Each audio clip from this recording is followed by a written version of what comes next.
فأنا ناصح لإخواني بالصدع بالحق تبيض وجوههم. السكوت في مسألة الحزبية يضرها، فاصدع بما تؤمر وأعرض عن المشركين. سلامي على دماج ورجالها والشيخ يحيى ودار العلم يا سعد بانيها. الرحمن الرحيم.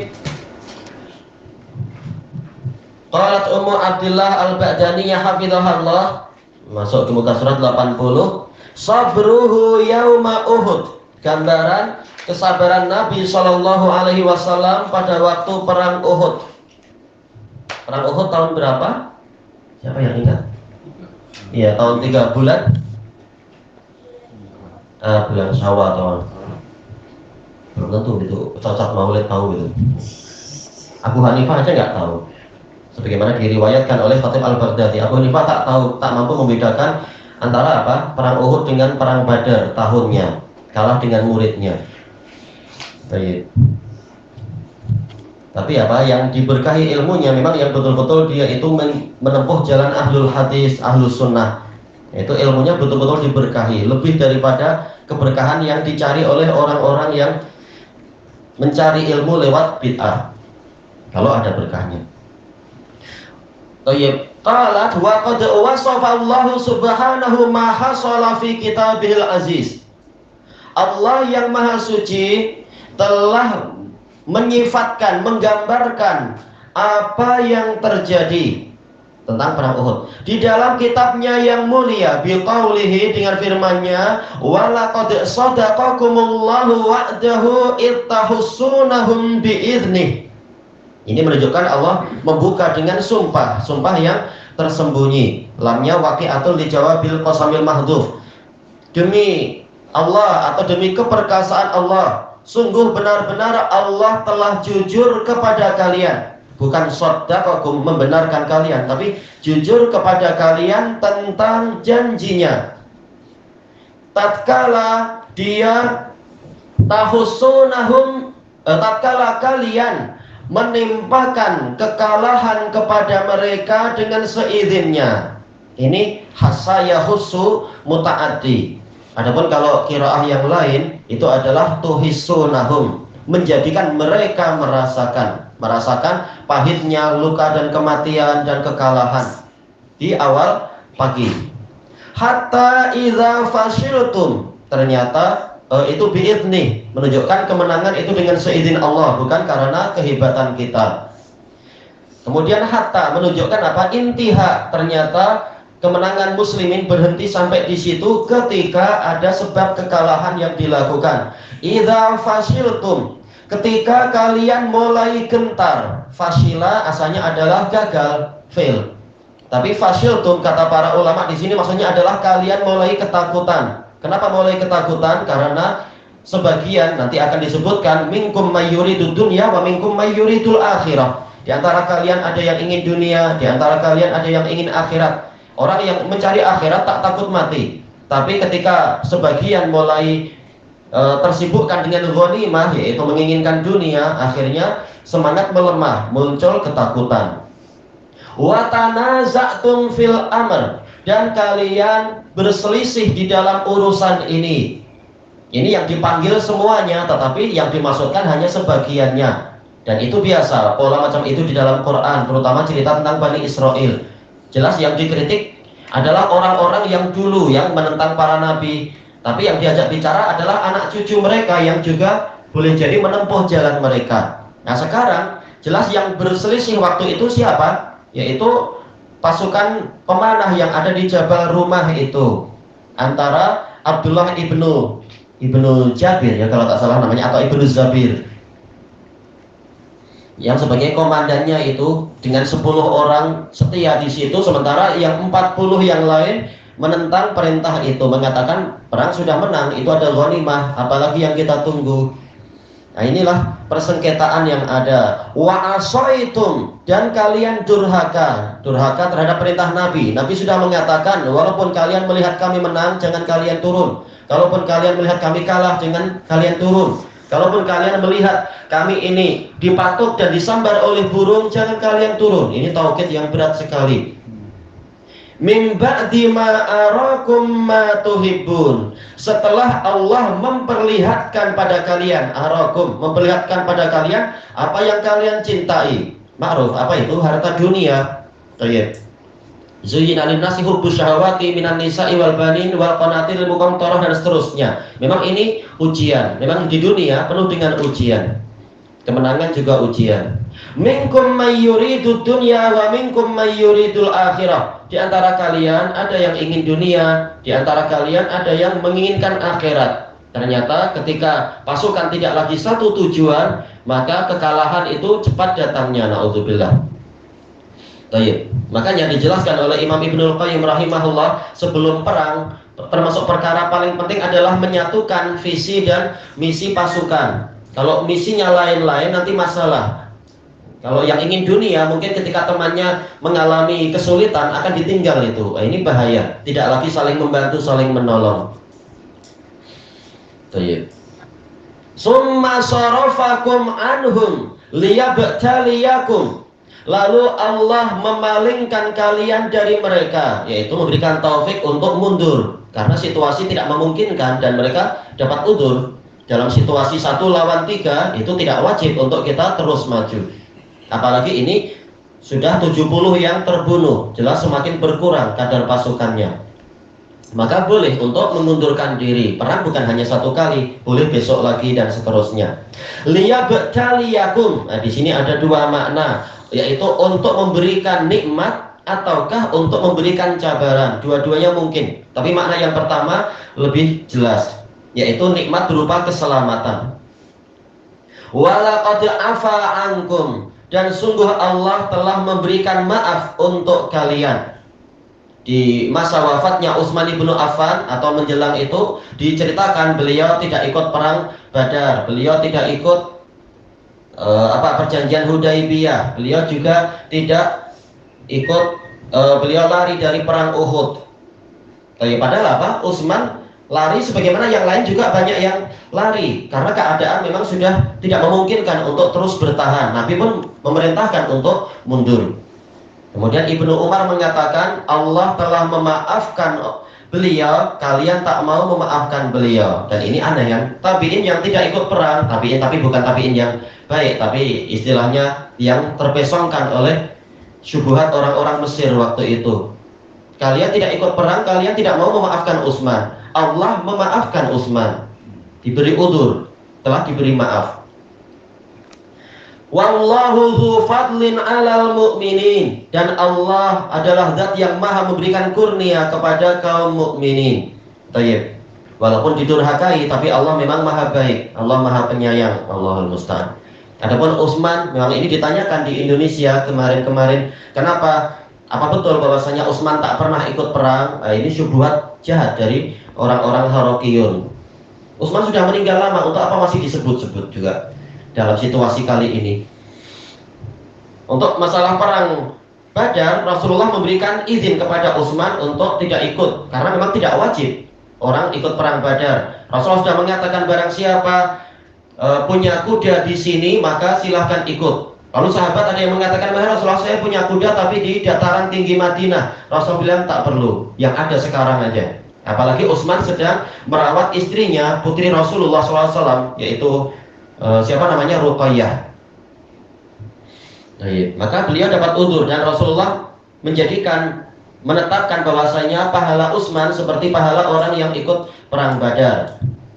Adapun untuk perjanjian Hudaibiyah terjadinya malah justru dengan sebab Utsman yang dikirimkan ke Mekah dan ditahan oleh orang-orang Mekah. Dan Rasulullah sudah mengatakan tangan ini adalah tangan Utsman dan Utsman dihukumi ikut berbaiat. Rasulullah mengisyaratkan tangan kiri beliau. Adapun perang apalagi perang Tabuk, wallahu alam Utsman ikut atau tidak ikut. Tapi apa? Utsman yang membiayai hampir semuanya dengan 1.000 ekor unta dan duit sekian ribu dinar dan seterusnya. Rasulullah mengatakan ma dharra Utsman ba'da hadzal yaum. Tidak ada sesuatu pun yang akan membahayakan Utsman setelah hari ini, dijamin masuk surga. Tak ada alasan untuk beliau diburuk-burukkan sampai sekarang. Kemudian disebutkan di sini itus'idun wala talwuna ala ahad. ketika yaitu tatkala kalian mendaki di sebagian gunung-gunung itu untuk melarikan diri, untuk mundur, dan kalian tidak menoleh kepada siapapun. War rasulu yad'ukum fi ukhrakum, dalam keadaan Rasul memanggil kalian dari belakang kalian. Ini adalah sebelum Rasulullah SAW memerintahkan untuk mundur. Memang sebagian pada lari karena keadaan kacau, karena ternyata pasukan Khalid ibn Walid, pasukan berkudanya berpusing. Semula mereka lari, kemudian mereka lihat bahwasanya selama ini yang melindungi secara manusiawi, yang melindungi baris belakang kaum muslimin adalah pasukan pemanah di Jabal Rumah. Karena Khalid beliau paham, musuh kalau tak mampu dihadapi dari depan, hadapi dari belakang. Tapi selama pasukan pemanah itu ada, maka mereka susah untuk menembus bagian belakang. Nah, tatkala pasukan yang pemanah juga sudah turun hampir semua, Khalid melihat ternyata bahwasanya bagian atas itu kosong, maka dia dengan pasukan berkudanya menyerang ke atas. Nah, 10 pemanah tak mampu menghadapi itu, sementara mereka juga masih harus menghadapi yang di bawah, yaitu menembakkan panah untuk melindungi pasukan yang di bawah. Maka mereka terbunuh semuanya, mati syahid.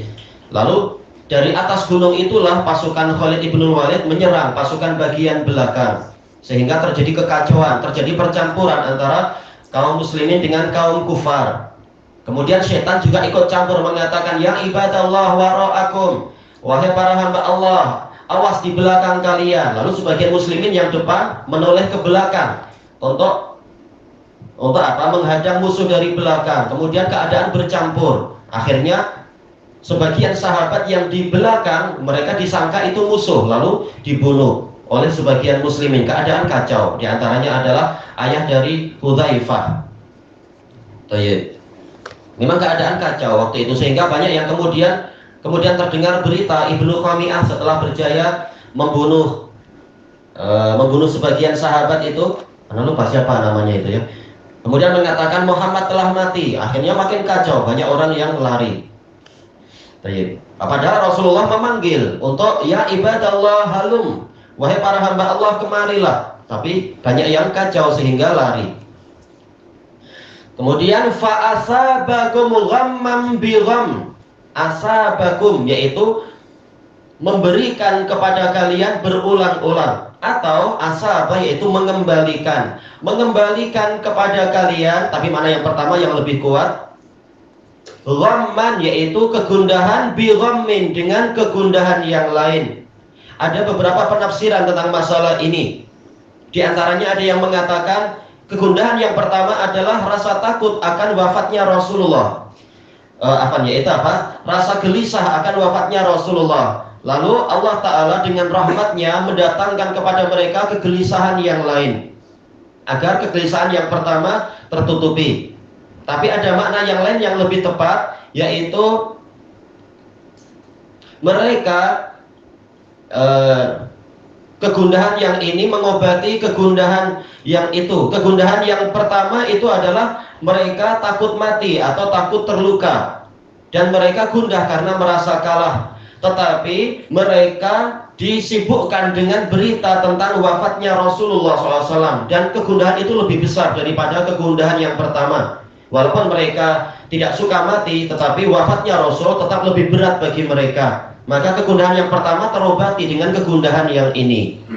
Apalagi kemudian diberitahu Rasulullah masih hidup, maka betul-betul terobati, sudah tidak lagi merasa sedih dan susah. Setelah itu siap lagi berperang. Perang apa? Hamraul Asad di hari yang berikutnya. Jadi kegundahan terkadang justru menjadi obat untuk kegundahan yang lain.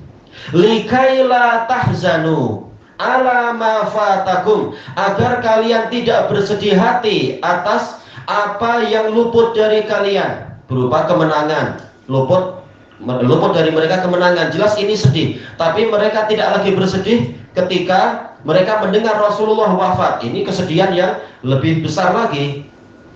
Maka Allah menghibur dengan itu, menghilangkan satu kesedihan dengan yang ini, karena mereka lebih mementingkan tentang keselamatan Nabi. Begitu dikasih tahu ternyata Rasulullah masih hidup, ya sudah, tak ada lagi kegundahan. Wala ma asabakum, ataupun yang menimpa kalian, agar kalian tidak sedih terhadap apa yang menimpa kalian. Wallahu khabirum bima ta'malun, dan Allah Maha tahu tentang apa yang kalian amalkan. Jadi selama perang Allah terus-menerus mengawasi mereka, dan memang Allah selalu mengawasi. Makanya disebutkan di dalam kitab sirah, dalam Rahiqul Maktum, setelah selesainya perang ini, Allah banyak menurunkan ayat dalam Ali Imran untuk membahas ini. Betul-betul Allah menyebutkan awalnya bagaimana wa idh ghadawta min ahlika tubawwi'ul mu'minina lil qital, disebutkan itu sejarahnya, perjalanannya satu persatu, kemudian sepanjang perjalanan seperti apa, kemudian setelah selesai perang bagaimana. Betul-betul Allah Ta'ala memang mengawasi mereka dan kemudian memberikan penilaian-penilaian. Summa anzala alaikum min ba'dil ghammi amanah.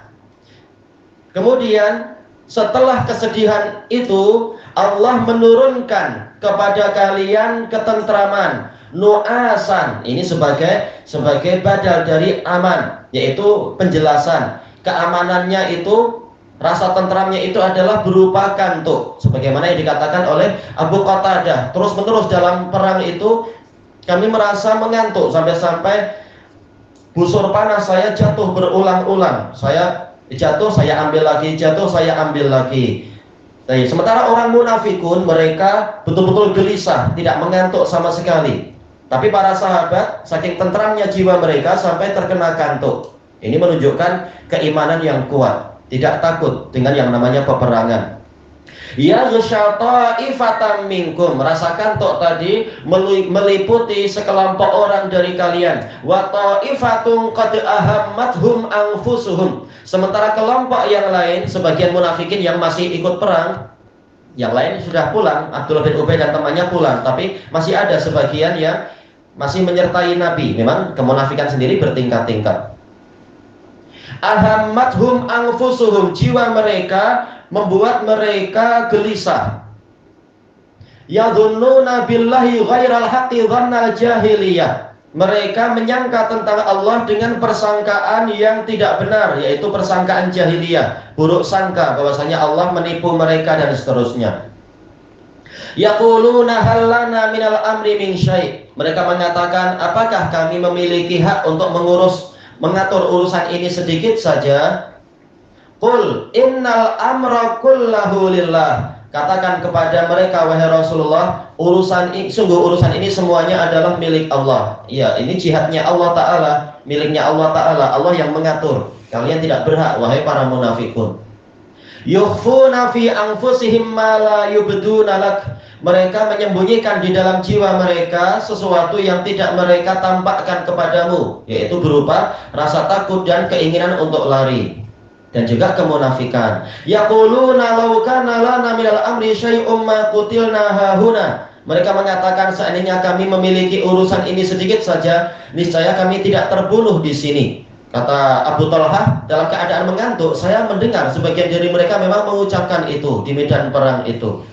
Maksudnya apa? Seandainya kami punya hak untuk mengatur, niscaya kami akan memerintahkan untuk kita bertahan di Madinah saja, tak perlu pergi jauh-jauh ke Uhud, sehingga kita tidak perlu terbunuh di sini.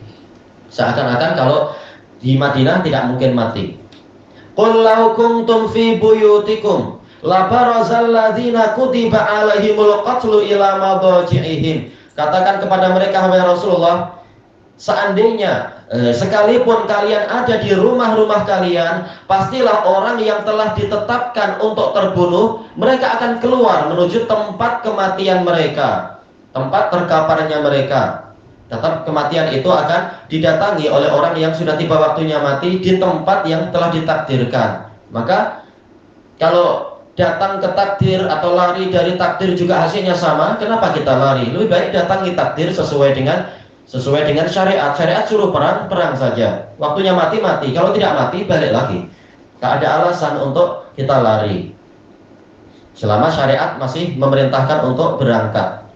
Waliyabtaliyallahu ma fi sudurikum, dan Allah jadikan ini semua berlangsung untuk Allah mencabar, Allah menguji apa yang ada di dalam dada-dada kalian. Ternyata begitu datang ujian, hasilnya memang lain-lain. Makanya Imam Ibnul Qayyim di dalam kitab beliau Dalam kitab beliau Bada'iul Fawaid, beliau mengatakan innal balaya tudhiru jawahirar rijal wa ma asra'a ma yahtadihul mudda'i. Sesungguhnya ujian-ujian itu akan menampakkan jati diri seseorang, keaslian seseorang.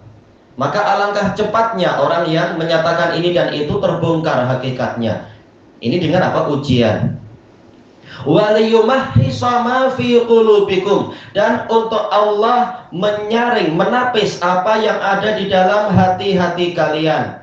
Makanya kata Ibnul Qayyim dalam Zadul Ma'ad, setelah peristiwa itu para sahabat menjadi semakin taat pada Nabi. Tahu ternyata kalau kita condong ke dunia sedikit saja hasilnya akan menjadi sangat rusak. Kalau kita sampai maksiat dalam peperangan hasilnya akan berubah total. Maka jiwa mereka menjadi semakin bersih setelah itu. Wallahu alimun bidzatis sudur, dan Allah Maha tahu tentang apa yang ada di dalam dada. Innalladzina tawallau minkum yaumal taqal jam'an, sesungguhnya orang-orang yang berpaling dari kalian pada hari pertemuan dua pasukan itu. Berpaling dari kalian maksudnya adalah sebagian kaum mukminin yang lari itu, innamastazallahumus syaitanu bi ba'di ma kasabu, hanyalah setan itu yang menggelincirkan mereka, banyak bak sababiyah, disebabkan oleh sebagian amalan mereka. Disebutkan oleh Imam Ibnu Katsir dalam tafsir ayat ini menunjukkan bahwasanya as-sayyi'ah tajurru ila sayyi'atin ba'daha. Keburukan itu akan mengheret kepada keburukan yang setelahnya. Maksudnya bagaimana? Sebagian maksiat di masa lampau itu akan muncul hasilnya ketika di medan perang. Orang jadi tidak kukuh kakinya, sebagaimana jiwanya selama ini tidak kukuh, na'udzubillah. Dan ini adalah dari syaitan, gangguan itu. Walaqad afallahu anhum, diulang lagi, dan sungguh Allah telah memaafkan mereka. Orang-orang yang para sahabat yang lari dari perang Uhud itu Allah telah memaafkan mereka. Sahabat memang lain dibanding dengan orang yang bukan sahabat. Innallaha ghafurun halim, sesungguhnya Allah Maha Pengampun lagi Maha Penyabar. Ilahuna wallahu a'lam.